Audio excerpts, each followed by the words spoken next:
कौन हो तुम?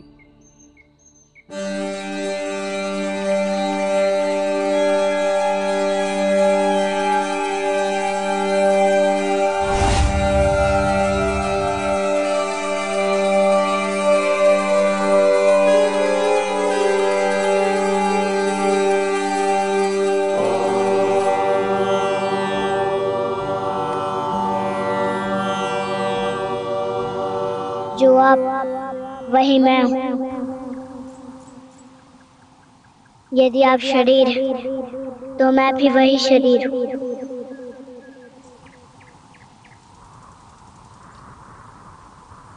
उन्हीं 5 तत्वों से बना शरीर, जिन 5 तत्वों से आपका शरीर बना है। और यदि आप आत्मा हैं, तो मैं भी वही आत्मा हूँ, जिसमें परमात्मा का तत्व जुड़ा हुआ है। बालक, इस जंगल में तुम अकेले क्या कर रहे हो? तुम्हारा कौन है? जो सबका है, वही मेरा है।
पुत्री के साथ ये कैसा अन्याय किया है?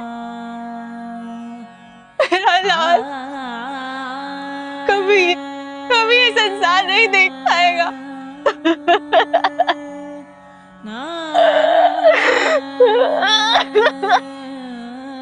जानकी, जानकी, तुम रो क्यों रही हो?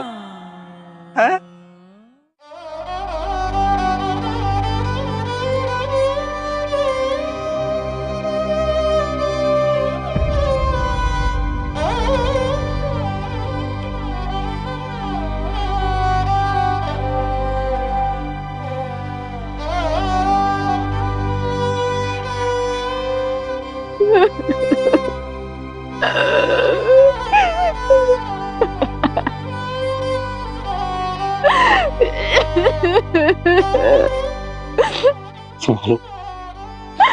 हमने तो कभी किसी का हित भी नहीं चाहा। ईश्वर हमारे साथ ऐसा कैसे कर सकते हैं? कैसे?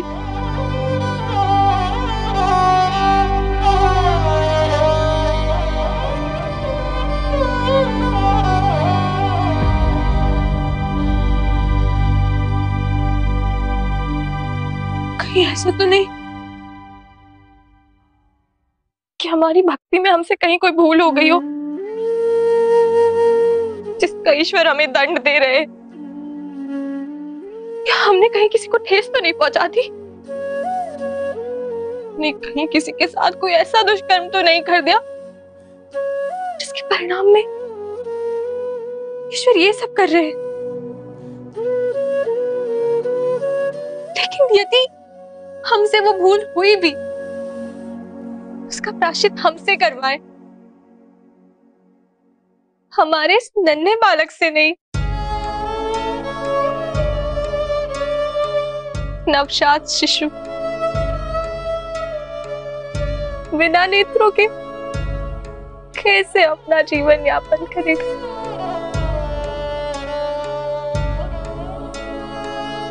हमारे बिना ये कैसे जीवन यापन करेगा अपना?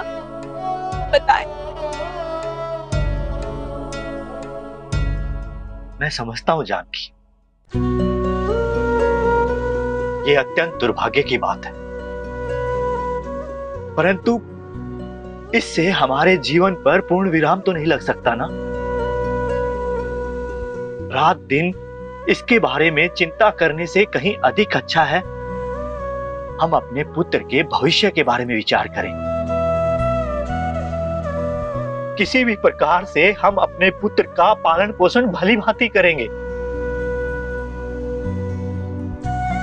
आगे ने हमारे पुत्र के साथ अन्याय किया है, बहुत बुरा किया है हमारे पुत्र के साथ।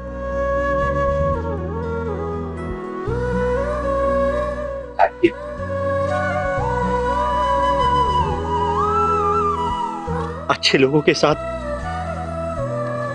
ईश्वर कभी बुरा नहीं करते हैं। यदि फिर भी हमारे साथ ऐसा हुआ है तो इसमें प्रभु की कोई अवश्य दिव्य योजना रही होगी। दिव्य योजना? कैसी दिव्य योजना?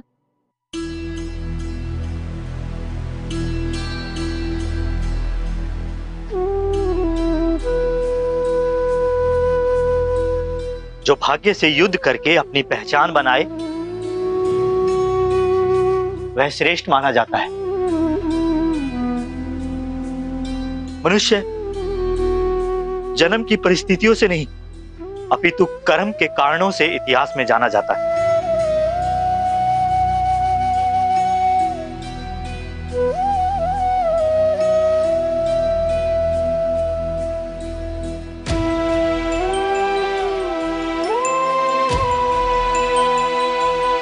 यह सत्य है कि हमारा पुत्र देख नहीं सकता है,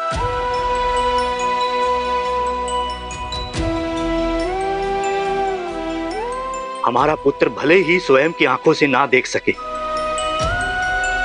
किंतु आने वाले समय में वह दूसरों को सत्य का मार्ग दिखाने में सक्षम बनेगा।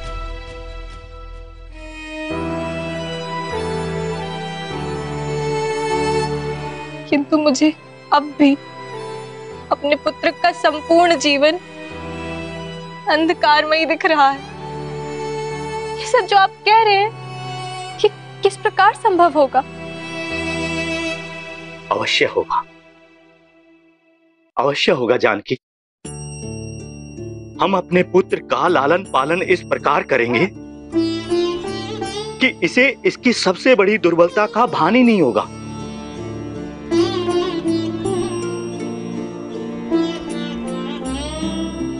मेरा पुत्र जग में जाना भी जाएगा और माना भी जाएगा,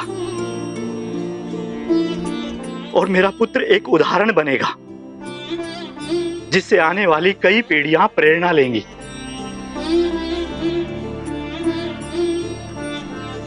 ये वो व्यक्ति बनेगा जो सिद्ध करेगा कि मनुष्य की पहचान उसके जन्म से नहीं, उसके कर्म से होती है।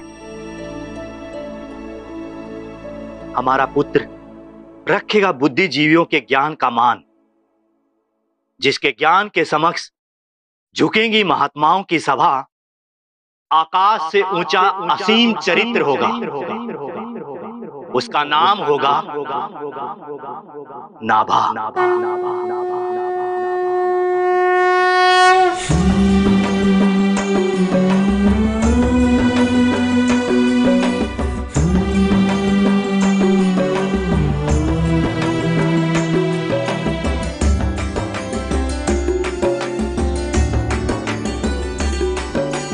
इच्छा दृढ़ता संकल्पों को देना है आकार। राम ने जिसको जन्म दिया उसे राम करेंगे पार। मेरा अपना हिस्सा है, ये है मेरा संसार। ये सारा ही गाँव है मेरे नाभा का परिवार। राम ने जिसको जन्म दिया उसे राम करेंगे पार। इच्छा दृढ़ता संकल्पों को देना है आकार। राम ने जिसको जन्म दिया उसे राम करेंगे पार।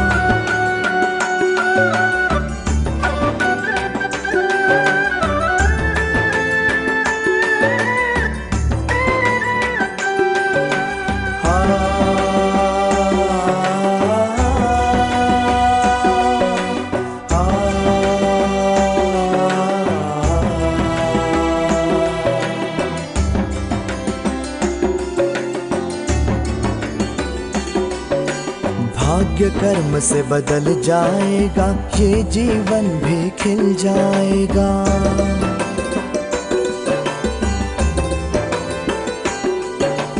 लक्ष्य तो सबका ही निश्चित है, एक ना एक दिन मिल जाएगा। जब से आया जीवन में तो हर दिन है त्योहार। राम ने जिसको जन्म दिया उसे राम करेंगे पार। ये सारा ही गाँव है मेरे नाभा का परिवार। इच्छा दृढ़ता संकल्पों को देना है आकार। राम ने जिसको जन्म दिया उसे राम करेंगे पार। मेरा अपना हिस्सा है, ये है मेरा संसार। ये सारा ही गाँव है मेरे नाभा का परिवार। राम ने जिसको जन्म दिया उसे राम करेंगे पार। राम ने जिसको जन्म दिया उसे राम करेंगे पार। राम ने जिसको जन्म दिया उसे राम करेंगे पार। राम ने जिसको जन्म दिया उसे राम करेंगे पार।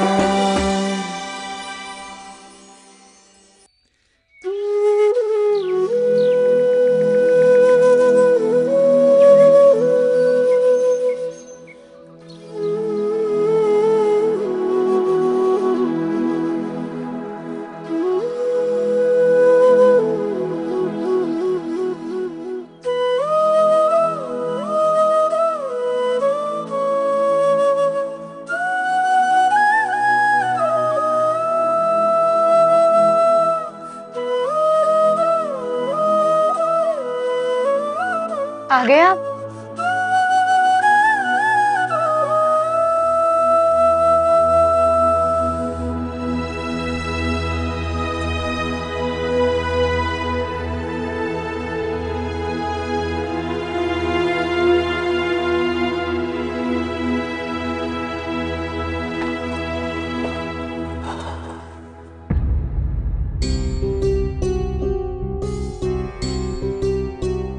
क्या बात है? आप बहुत चिंतित दिखाई दे रहे हैं। हाँ जानकी, चिंता की बात तो है। फसल सूखती जा रही है, खेतों के लिए पानी का प्रबंध नहीं हो पा रहा है। किंतु नदी का जल हमारे खेतों तक आने के लिए तो मार्ग बना हुआ है ना? हाँ जानकी, कई वर्षों पश्चात प्रथम बार ऐसा हुआ है। ऐसा लग रहा है जैसे अकाल की स्थिति बन रही है।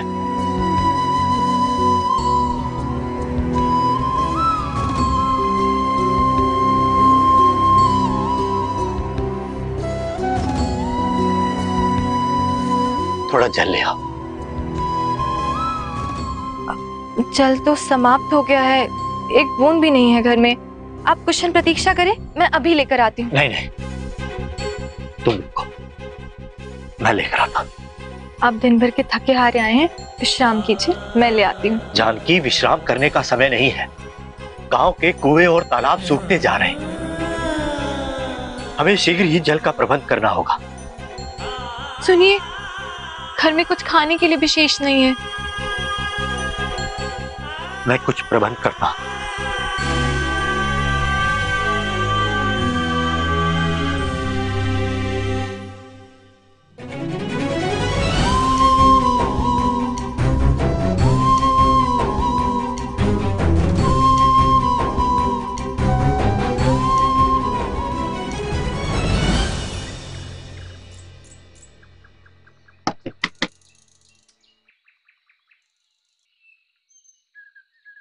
मनोहर,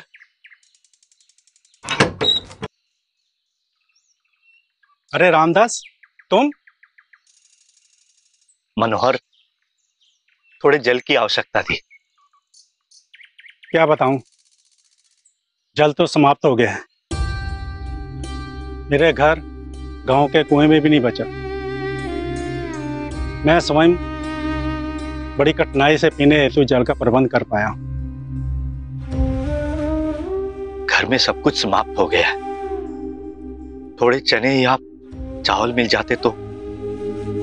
क्षमा करना, कुछ नहीं बचा। मैं स्वयं बहुत कष्ट में हूं।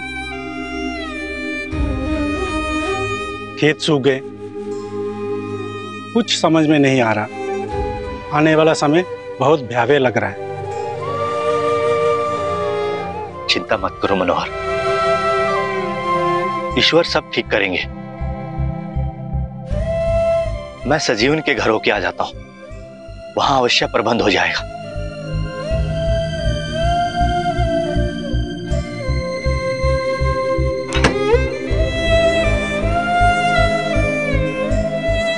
सजीवन भैया, ओ सजीवन भैया,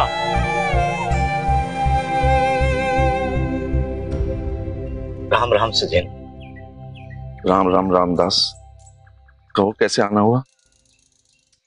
सजीवन भैया, घर में ना तो जल है ना भोजन सामग्री। अगर आपके पास कुछ है तो थोड़ा सा दे दीजिए। कैसे कहूँ रामदास, मेरी स्थिति भी तुमसे भिन्न नहीं है। अब तो ऐसा लगता है कि भूखे ही मरना पड़ेगा।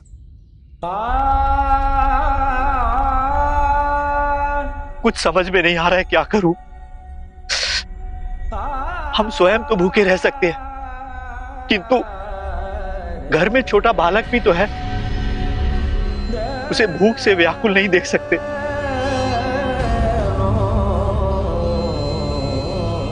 मैं समझ सकता हूं, लेकिन मैं भी विवश हूं। हाँ, पर तुम्हारे पुत्र के लिए मैं थोड़े चने दे सकता हूं। ठीक है, वही दे दीजिए, आपका उपकार होगा।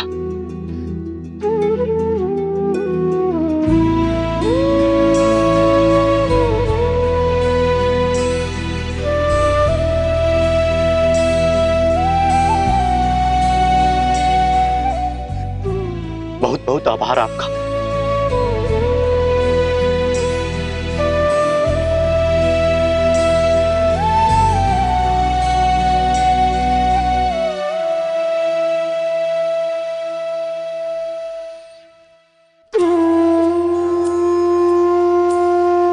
जानकी, हमारे नाभा के लिए ये पर्याप्त होंगे। किंतु आपने भी तो भोजन नहीं किया है। स्वयं भूखी हो और मेरी चिंता कर रही हो। आप सारा दिन मेहनत करके घर आए हैं, यदि आपने कुछ नहीं खाया तो आपका स्वास्थ्य बिगड़ जाएगा स्वामी। जानकी, तुम चिंता मत करो, प्रभु शीघ्र ही इस संकट का निवारण करेंगे। तुम ये नाभा को खिलाओ।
कितना अच्छा हो जब आपको मिले नीम से बने shampoo, body lotion, scrub, face wash और हैंड वॉश जिनमें है नीम के कई गुणकारी एक्सट्रैक्ट। आपके लिए लाए हैं 21वीं सदी का नीम का पेड़, निम्बार्का नीम।